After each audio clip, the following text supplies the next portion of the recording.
There we go. Okay, folks. Well, as you may have guessed, I'm very, very pleased to have in the flesh an attorney that I worked with. How many years ago, Lewis? 30 years ago, maybe. And we've remained friends ever since. And I kind of hinted at this last week, but it's actually coming true. So I'm going to turn the floor over to Attorney Lewis Koerner. Lewis, thank you very much for being here. Well, I'm glad to be here. My topic is why you don't want to be a lawyer if you're not going to be a really good one.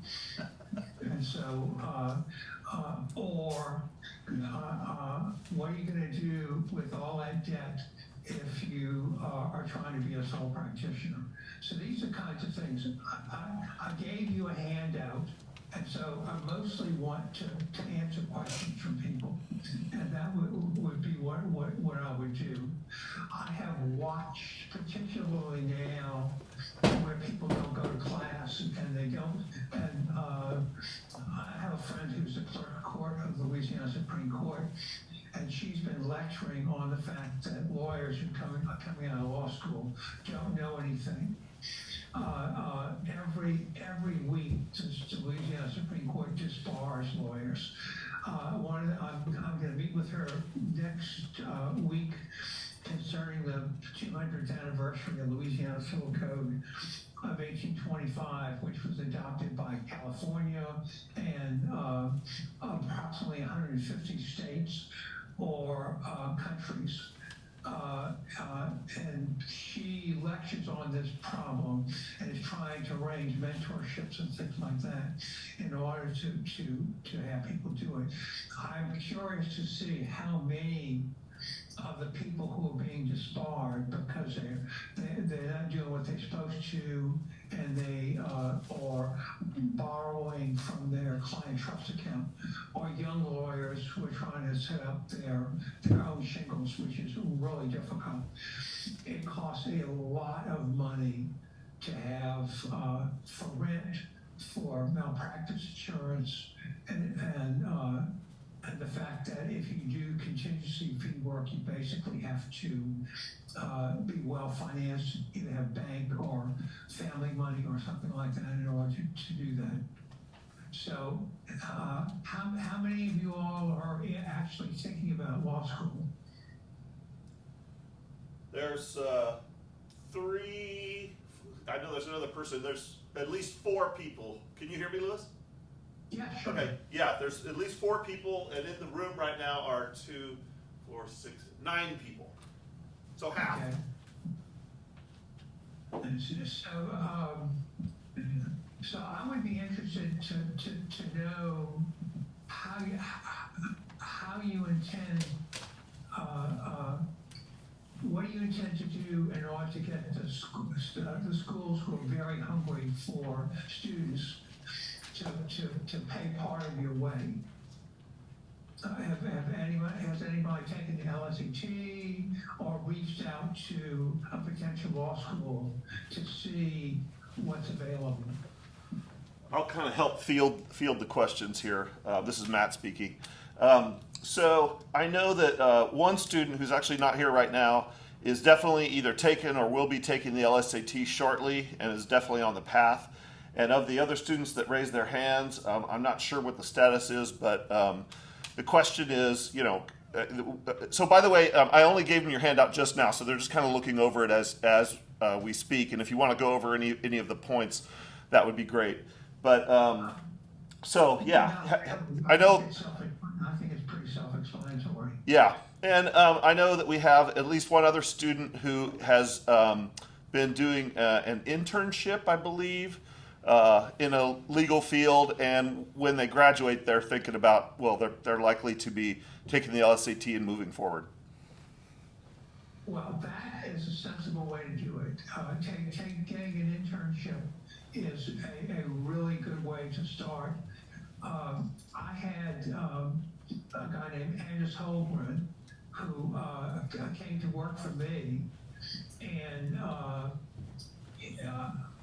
we're very participatory in Koerner Law Firm, and so he was working on a case that we had where somebody fell on a barge in the river. And he came up with a theory that, in my opinion, won the case. So when it was time for him to go to law school, I wrote a letter to explain to Tulane why he was going to make a great lawyer. And he got a 50% ride, which was $75,000. And now he's working for what I call a white shoe downtown law firm in New Orleans doing appellate work. And so he's been very successful, very happily married to a French girl and with kids, and they do really well. So we see each other periodically at appellate things. So that he, with a little guidance from me, did the right thing and was able to get out of law school with very little in the way of obligations. And I don't know how much family help he had or in-law help, but he's doing really well. So that is the way to go about it. Now, LSATs, when I took the LSAT, I took it because I wanted to go to Harvard Business School. I figured that taking one would do the other.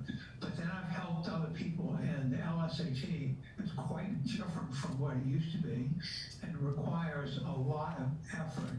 And it's not, in my opinion, intuitive anymore. So how's the preparation for the LSAT coming? And do you find it difficult? Is there anyone here who is actively preparing the LSAT? I don't think they're quite at that stage yet, Louis. Okay. Well, I have somebody who works for me, Natalie Kratis, who's working on going to Loyola. And she got a pretty good LSAT, but she's going to take it again. And it appears, at least she thinks, and she's very bright, that if you take it a second time and you do better, that gives you an additional chance to get scholarship money. And so she can very well use scholarship money. So these are all things that you need to do in order to decrease both the worry when you are in law school and the burden on you afterwards. I mean, it's no fun to have to pay back loans even at government interest rates, which is pretty modest, and have to spend money that you would spend on everything from malpractice insurance to office space and this kind of stuff that comes in, which comes in slowly in order to pay the bills. I worked for a pretty good sized law firm to start with, and then I went out on my own, and it was pretty grim. It took a while to develop specialties in the clientele.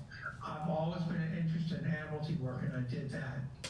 But the way that I make money is to work for other lawyers, either on a joint venture basis. And now what I'm doing is I work real fast. I'm very careful. I do work for lawyers who are in jail.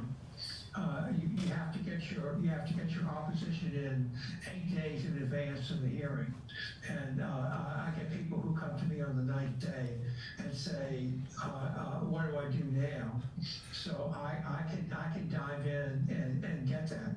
Louis, excuse me for interrupting, but if you don't mind, I'd like to take a little bit of time, or ask you to take a little bit of time, just to jump backwards a little bit and tell us your pathway from school to right now, including going to law school and then your first, the way you practiced it first and how it came about, what you're doing now. If you might just take us through a chronological story, please.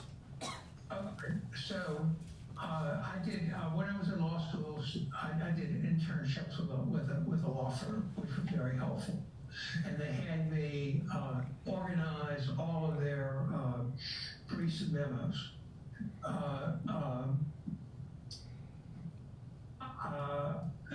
was in 1967. By 1977, I was involved in litigation in Pennsylvania because I had an interest in polyurethane, and I represented a polyurethane manufacturer in a case against a franchise, and out of that came a 10-month antitrust trial. Were you working for a law firm at the time or on your own? On my own. Okay. And so, but in between times, I had partners. I renovated a grand building in the Central Business District, and right about that time, I bought the house that I live and have my office in now. So it was a 10-month trial, 98 trial days, 100 witnesses, 6,000 exhibits, and 29,000 pages of transcript, and a hung jury. So 7 jurors wanted to give me $3 million and 1 juror hung. Needless to say that it wasn't helpful. And then I got a judge mad at me because a lawyer on the other side had got my motion for new trial and suppressed it. And we only found out about it when I tried to get out on sanctions, on the sanctions against me. At that particular time, the Bar Association published the fact that people were up on sanctions. I went from $500,000 a year in 1982 to 19,000 in 1 year.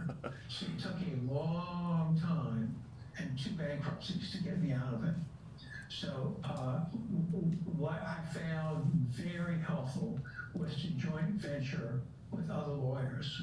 There are a series of lawyers who get a lot of work, and they need people in order to do the work, in order to make the money in the cases. So what does that mean to joint venture? Well, it says that I will do the work. You will provide the money and the client, and we will split the fee X%, Y%. So otherwise, 2 independent firms are working together on the same case. Yes, and so I had half a dozen cases where the verdict was in the several million or several $1 million range, and so some of the cases are really interesting, and so I did fairly well at that. Again, I'm a better lawyer, believe it or not, than most people, and I understand Westlaw, and Westlaw has improved a great deal. And so it really enables you, with about 2-3 hours of work, to make yourself an expert in any area of the law that you choose to do so. And that's without AI. That's just because I learned how to use the tools in that. What I do is I research something really thoroughly. I end up with about 150 pages of single space research, and then I dump it into a memorandum form, and then write the memorandum hopefully that day or the next day. So that's very appealing to a lot of lawyers who find themselves in a jam. So working quickly has been very successful for you. Very successful. Until I was rear-ended at 65 miles an hour, I never forgot anything. Everything I ever knew was in filing cabinets, and I had total recall. I've had to deal with that, but uh, compensated in different ways. So, Lewis, let's talk a little about this handout. Like I said, the students were just received it, so they're kind of skimming it as we talk. But my general kind of message is, the venture of going to law school and becoming an attorney can be daunting financially and just in terms of success practicing. That's kind of my summary of. You give a lot of details, but basically, I kind of get the message that the idea is if you think you're going to do this, you better be serious about it and work hard because it can be costly. Exactly. And,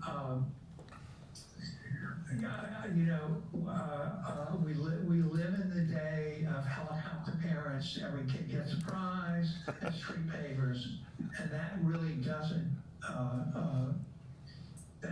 produce good lawyers. And I think that the profession, at least in Louisiana, is suffering for that. Is that you really got to go on your own. I think having the spunk to go to California Maritime is a good step forward, because I assume that the curriculum there is quite challenging. Yeah. I assume people are going toward being officers in maritime. Yeah, so this school was historically a maritime academy. It broadened into a state school that offers a variety of majors.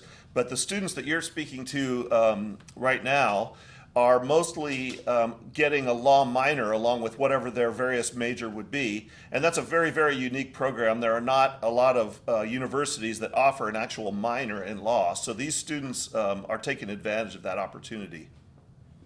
Well, I think, hopefully that actually will make a difference for your preparation for LSAT. Well, let's talk about that. So, given that your handout says, this could be expensive and daunting, be careful, and if you're going to do it, be serious. Can we go maybe the other way? And could you provide some advice on what you think the best route would be? Because you have some folks here that are considering this, and we don't want to just tell them, nope, it's going to be awful. What if they want to succeed? What should they do? Okay, what I did to get, I kind of stumbled along until I got into law school. I was a second semester freshman, so all people were a half a year ahead of me, and they ate my lunch for the first year.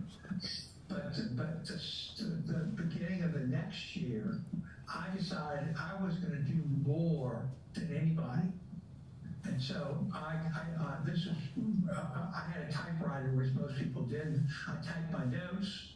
I went over them. I went to the library. I read every code article and briefed it, every law review article and briefed it, and every case that the teacher cited. And so at the end of the time, I was able to put together a law outline, and eventually it was a law outline that people bought. It was sold in the bookstore. It was sold at bookstores everywhere. And a lot of people got through law school on my skinnies because I went the extra route. And so I sat in the front of the class and engaged the teacher, and we looked at each other straight on, and I asked questions, and I still do. For instance, yesterday when I was in an appellate law seminar, I sat right up in the front. And so I asked a really sassy Fifth Circuit judge who was Yale and Harvard trained and clerked for Byron White. I said, in the first 50 years of practice, I had 200 oral arguments before the Fifth Circuit. In the last 6 years, I've had maybe one. What have you done to oral argument? that slowed you down. And what was the answer? Yeah, but you see, the state court judges, they all talked about the importance of oral argument, and so many of them talked about the fact that they went in with a preconceived notion before they walked in, and at least 70% 90% of the time, they walked out either completely changed or moderately changed, so that oral argument was essential to them. So to me, I think oral argument is essential because you get there and you actually talk to the people. You talk to the judges and they ask you questions that make you uncomfortable that you have to answer. And you basically have a hard time preparing for it. So it was really interesting to see how this was done. A United States Supreme Court practitioner, he said that it was easier in the United States Supreme Court because it was more informal, believe it or not. And what he did is he went up there with notes on every issue. And so when he was asked questions about it, he could refer back to his notes. He said this business of bringing in a binder was ridiculous because you can't find anything. It was very useful how he did it. But again, as I told my naval architect, 37-year-old, when she was in 3rd grade, and we were making a garden, I said, preparation pays at the harvest. And I think that's still true. It's the preparation that you do both to get into law school and in law school that will make you special and stand out and make you an outstanding lawyer at a time when a whole lot of people don't really give a damn and they don't care. They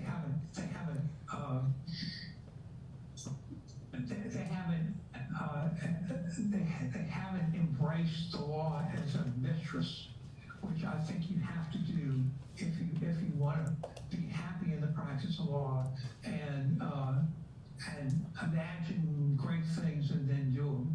Okay, that's great. Yeah, so if we're talking about the formula to succeed, you talked about your law school experience of starting out kind of behind the ball, and then you just made a point of trying to be better than the next guy. So that's great. What about the transition between law school and practice in those early fumbling years and then moving into a more confident space? Well, what happened is I had good mentorship in the law firm I was with. We just had different ways of doing things. So I learned a lot. I learned where the library was. I learned how to do motions and things like that. It's very helpful to go into a law firm that will mentor you. And I primarily use lawyers from Quebec and from France. I'm bilingual and we do French and English, but my door is always open and I expect people to come in and learn how to practice law on a Socratic method. So you come in and the first thing I do with French lawyers is we get rid of adjectives and adverbs and useless stuff in pleading, in your pleadings. And I want people to say, give me a summary of your argument. In other words, you've gone and looked over this, you looked at the research I've done, give me a summary of the argument. That way I know whether you're on the ball or not. And also, I can correct your English or your grammar, and everybody could use a little of that. One of the things that we talked about yesterday was informalities. I think almost everybody said, don't ever use contractions. I think it detracts from your gravitas as a lawyer. I don't use contractions primarily in any day, but that's something to watch out for too. Okay, fair enough. So after law school, the first kind of experience was within a law firm where you got a lot of training, and can I assume that is what led you to springboarding into your own practice? How long were you with the law firm? I started in '64, which is when I was in law school, and left them at the end of '68. So it was only a year after I graduated. That you went solo. So Wow, pretty gutsy. Why did you do that? yeah, what I did is I had clients that I went with. So I actually set up in a factory on Chapatilla Street to start with, and then went to an office building, which is now a hotel, and then eventually I moved to right across the street from the courthouse. I was on 1111 Porter Street. So one fine day, I heard gunshots. I walked out, and there was a sniper on top of Howard Johnson. So, so pretty exciting time. So when you went on your own, you said you had clients. Were those originally with the law firm, and you brought them with you? I actually brought the brother-in-law of the senior partner. Oh, wow. Yeah. How did that go over? Well, I don't think they talked much. They used to. So I represented those people for like 15 years until they were absorbed by another company. So it sounds like you kind of had a little bit of a safety net there when you first went into practice. So then over the years, how do you develop your practice? Yeah.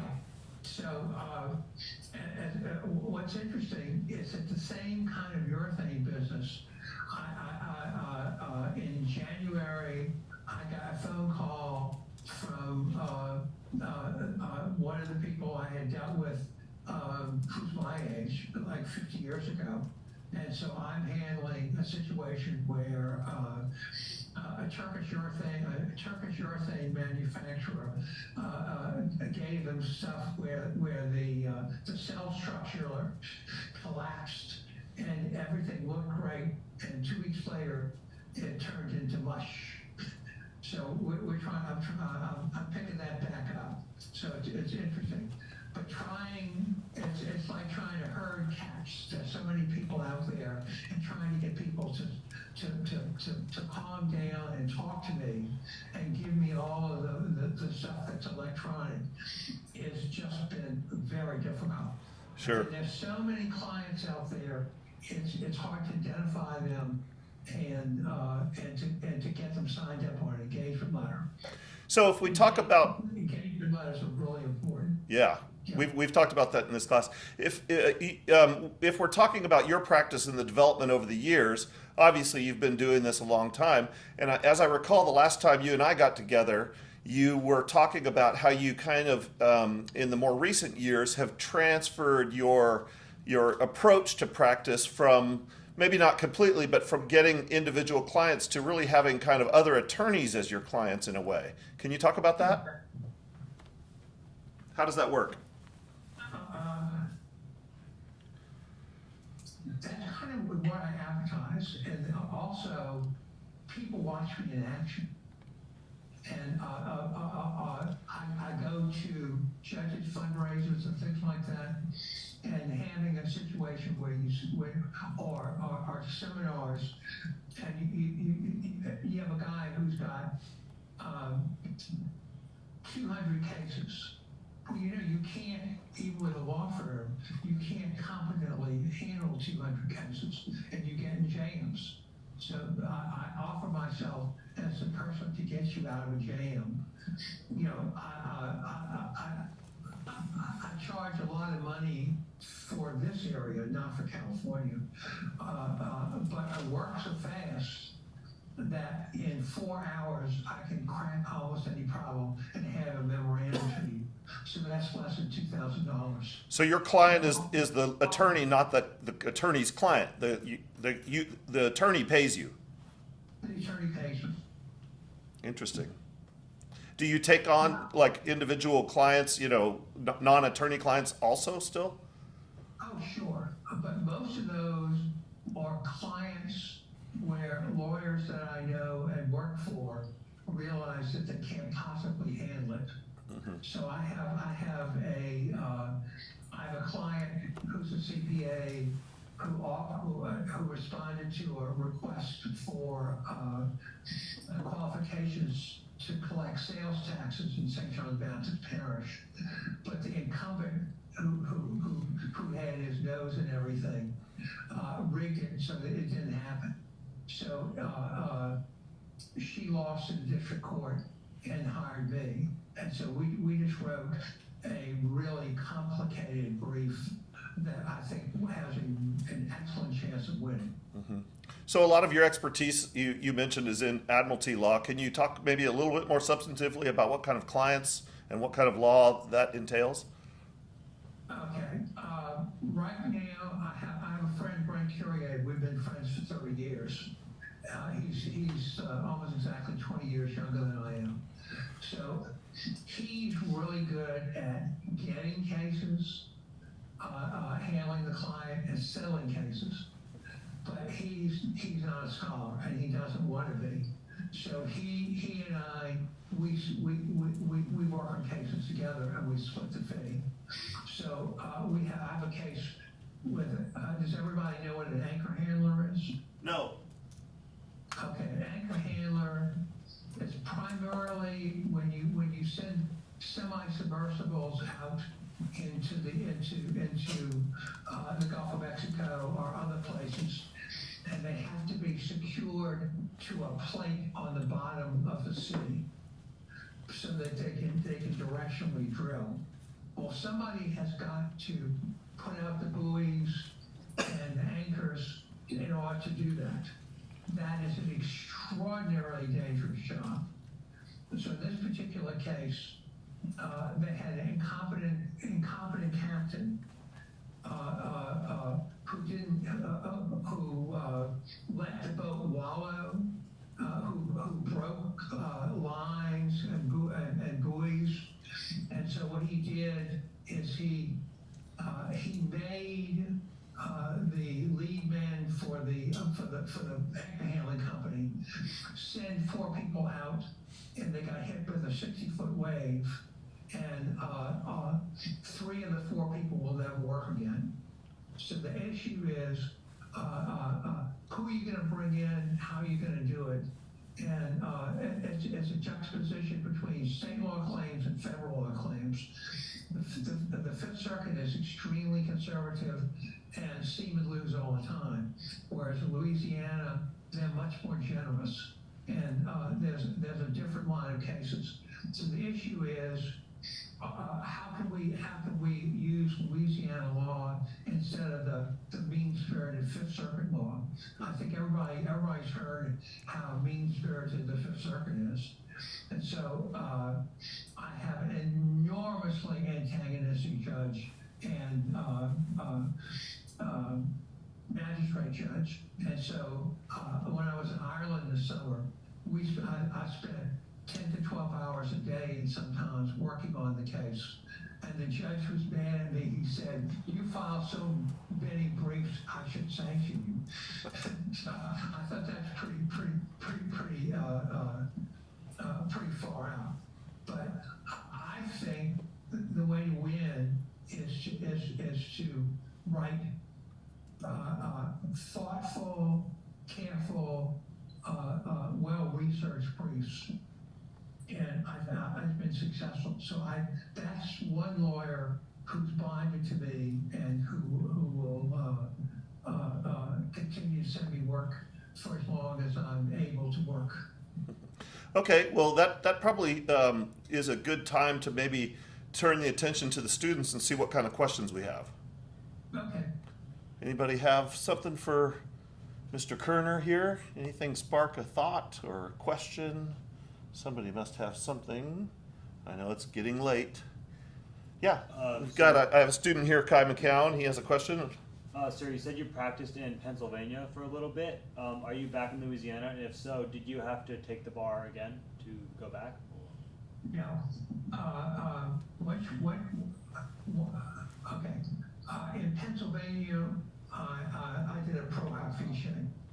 So I'm in a process of, I'm going to do the same thing in a construction case in Florida, and also I have a case in New York where I represent some people and applying for pro fiche status there. So can you explain what that is?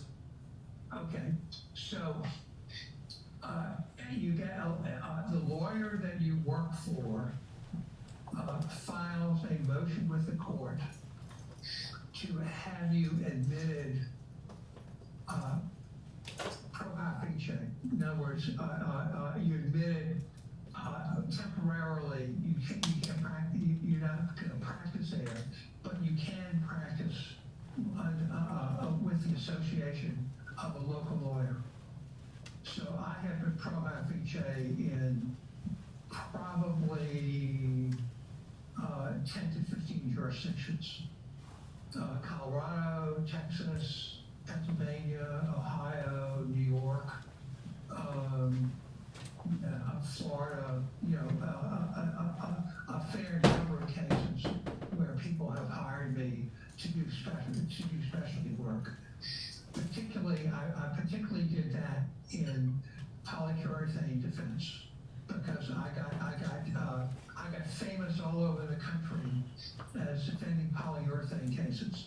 So the most famous one was the Biloxi jail fire case, where the Harrison County wanted to build a drug tank. They didn't want to pay. They didn't want to pay the money for a pad, so they had somebody put up a urethane drug tank. A man sat there and lit a fire, and the combustion product for polyurethane is phosgene. So 150 people lost their lives, and so I represented the purported urethane manufacturer. So the first thing I did was make sure I was at the end of the table. Fortunately, I told the guy to get a comprehensive general liability policy. So he had a lawyer who put his kids through college on that. But at the end of the day,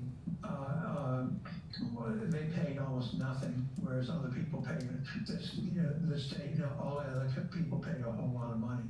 Okay, let me try and summarize this to everybody to make sure that we're all on the same page. So Lewis is licensed to practice in Louisiana, but he's developed an expertise in an area that makes him useful in all the various states. So if someone in another state needs him to come and provide that expertise, rather than trying to take the bar in every little state when you have one case, you associate with a local attorney who is licensed. And basically, as far as the state or the bar association locally is concerned, that local attorney is kind of, I don't know if you'd call it in charge, but they're the one who signed the documents. But Lewis is there to provide the expertise to that attorney. So they basically work together. And that way he can provide that expertise, but not be technically practicing law in that state, in which case you'd have to have passed the bar. Is that correct? That's an accurate statement. Okay. And you've done that in it sounds like, what, 6 or 7, 8 states? Yeah. Uh-huh. Okay, I got another question back there. So with that system, are you then covered under the, the practice insurance of the lawyer you're working with in that state then, if something goes wrong? You mean like a malpractice suit? Yeah, so if you're acting in that manner and you get sued for malpractice, how does that work? I would call my own malpractice carrier. Locally in Louisiana. Yeah. And because you associated the local, okay. In order to be a certified appellate specialist, you have to have $1 million worth of malpractice coverage, which is what I do. And then I have several layers on top of that. Mm-hmm. Okay. Other questions? Okay, well then let's go ahead and wrap up. If you have any final comments, please do. Well, this was interesting.